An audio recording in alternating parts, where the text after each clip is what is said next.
Tuesday's Town with Tupelo is brought to you in part by the Orrin Dunn Museum in Ballard Park. Explore what makes Tupelo great. And House of Carpet and R.L. Estes Office Furniture, in business since 1955 on East Main in Tupelo under the water tower. Good Tuesday morning, everyone. It is Tuesday, and that means it is time for Tuesday's Town, and we are in Tupelo.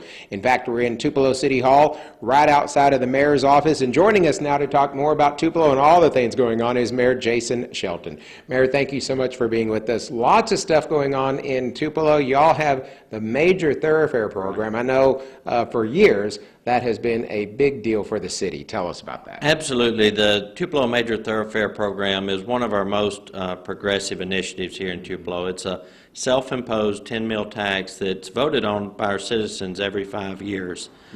Excuse me, over the life of this project, our citizens have reinvested $100 million into the infrastructure of the city of Tupelo. And to our knowledge, there's not another city in the state of Mississippi that does this. It's a model program, and that's why we have such great infrastructure in Tupelo that helps with quality of life, it helps with business recruitment, and hopefully it will continue to build strong neighborhoods here in the city of Tupelo. Speaking of strong neighborhoods, there's been a lot of improvement along the West Jackson corridor, the Joyner area, one of the older neighborhoods in Tupelo that for some years had fallen into sort of maybe disrepair, a little bit blighted, but now there's a lot going on there. Yeah, absolutely. Joyner is one of our, which we, as mayor, I think every neighborhood is a great neighborhood, but Joyner is really a showcase in the city of Tupelo.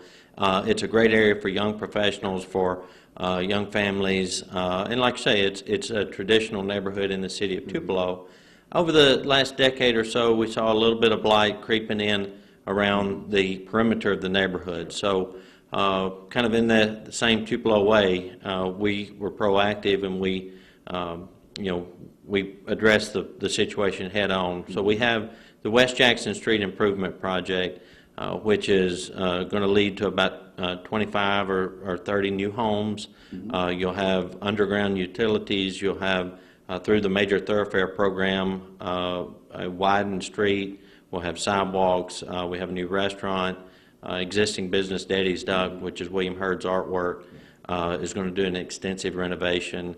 And you'll have really a brand new corridor right there on the edge of the Joyner neighborhood. Yeah, lots of great improvements there. We also need to talk about the heritage in the area. Recently, there was a big announcement with the Chickasaw Nation. Yeah. Tell us about that. Absolutely. When you think of Tupelo, everywhere I go around the country, Elvis Presley comes up first. He's big time. Big E is big. But sometimes we, when we focus on Elvis, first TVA city, first Comcast city, first paved road in the South, we lose sight of the history before that. Tupelo, what is now Tupelo, was the home or the capital of the great Chickasaw Nation. They were here for hundreds of years before the Europeans got here. There's such a rich history right here in Tupelo with the Chickasaw Nation. I often tell people that we speak English in America because of the Battle of Acquia that happened right here in Tupelo. And that was really a significant battle in the French-Indian War and a turning point where the French nation, France, went downhill in the battle, and the Native Americans and the English won the war, which led to the westward expansion of the United States of America. For the first time since the 1800s, we have a formal agreement with the Chickasaw Nation. They're going to build a cultural center right off of the Natchez Trace inside of the city limits of Tupelo to tell the story and preserve the culture of the great Chickasaw Nation.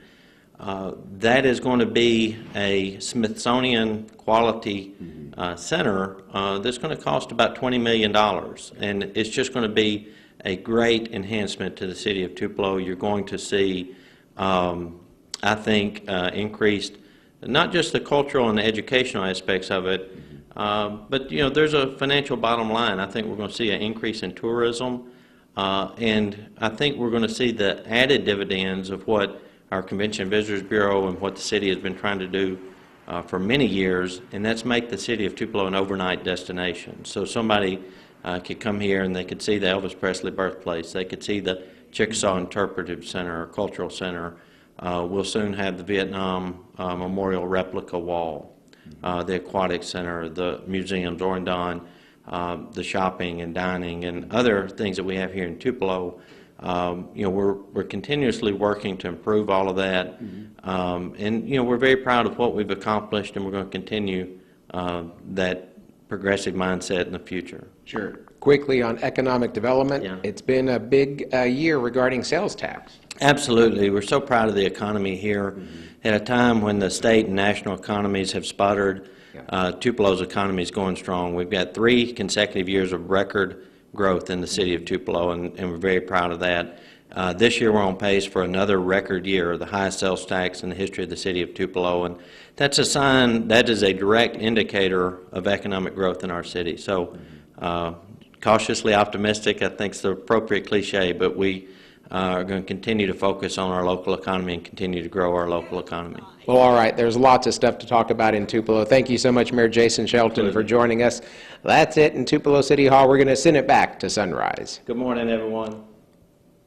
Tuesday's Town with Tupelo was brought to you in part by Avonlea Assisted Living in Tupelo, caring for seniors for 15 years. Our roots run deep. And the City of Tupelo, an award-winning All-America city. And the House of Bounce, family fun with mini golf, laser tag, inflatables, and more in Saltillo.